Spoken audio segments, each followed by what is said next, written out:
Alors, après ce point route, mesdames et messieurs, nous allons passer maintenant à un autre pan de cette émission. Je rappelle que vous êtes à Matin Bonheur. Le couple Maeva donc vous salue et vous aide à vous réveiller. C'est la semaine africaine de la vaccination. Le lancement a eu lieu ce lundi 24 avril du côté de Boisflé, c'est au cœur de la Côte d'Ivoire, par le ministre de la Santé.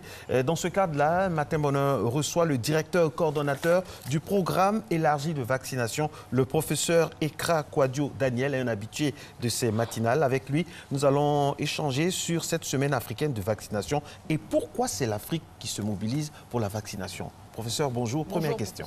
Bonjour, mesdames. Bonjour, monsieur. Eh bien, c'est l'Afrique qui se mobilise pour la vaccination parce que, comme vous le savez, les maladies infectieuses sont le quotidien de nos pays. Et heureusement pour nous qu'il y a des vaccins qui existent. Et c'est pour cela que l'Afrique se mobilise pour dire à tout le monde que des vaccins existent pour tout le monde et c'est le slogan « Faites-vous vacciner ». Et quel est le taux de couverture vaccinale, on dira, en Afrique? Bien, en fait, le taux de couverture vaccinale, on le calcule surtout par pays. Je pourrais vous dire pour l'ensemble de la Côte d'Ivoire. La Côte d'Ivoire, comme vous le savez aussi, les vaccins, une seule dose pour certains vaccins ne protège pas. Il faut par exemple 3 doses. Et pour le vaccin que nous appelons le vaccin qui nous permet de savoir un peu si la couverture est bonne, c'est le pentavalent. C'est un vaccin qui lutte contre 5 maladies. Et ce vaccin, la 3e dose, se situe aujourd'hui aux environs de 96% pour la Côte d'Ivoire. Et pour la polio, par exemple? Et la polio, nous sommes dans la même proportion, 95-96%. D'accord. Alors, dites-nous, 3e dose de polio surtout.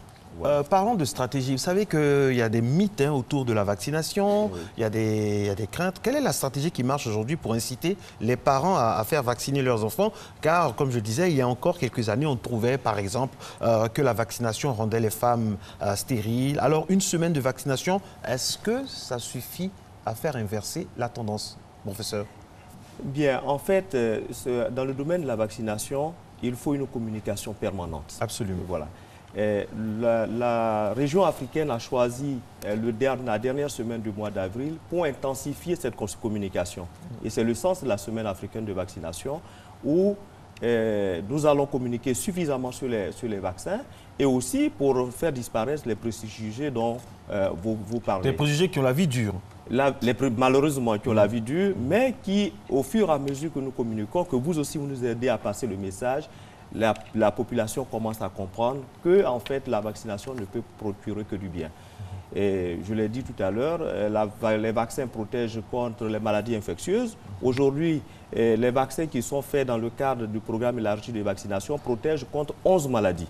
Je pourrais les citer pour que, puisque nous sommes dans le sens de communiquer, pour que les gens comprennent bien pourquoi est-ce qu'il faut aller faire vacciner son enfant. Nous avons les 11 maladies sont la tuberculose, la rougeole, la fièvre jaune, nous avons la diphtérie, le tétanos, la coqueluche, l'hémophilus influenzae B, qui sont peut-être le terme technique n'est pas aussi connu, mais c'est une maladie qui provoque des méningites et des infections respiratoires chez les enfants. Nous avons aussi la poliomyélite qui est connue par tout le monde et le rotavirus que nous venons d'introduire dans le programme élargi de vaccination il y a à peine un mois. D'accord, ça c'est contre les diarrhées.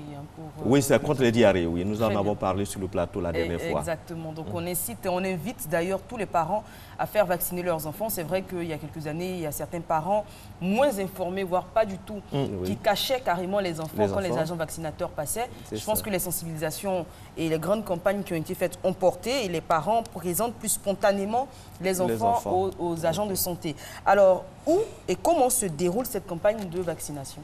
La campagne se déroule sur l'ensemble du territoire. Le lancement a été fait à Boisflé. Le choix a été fait par Madame la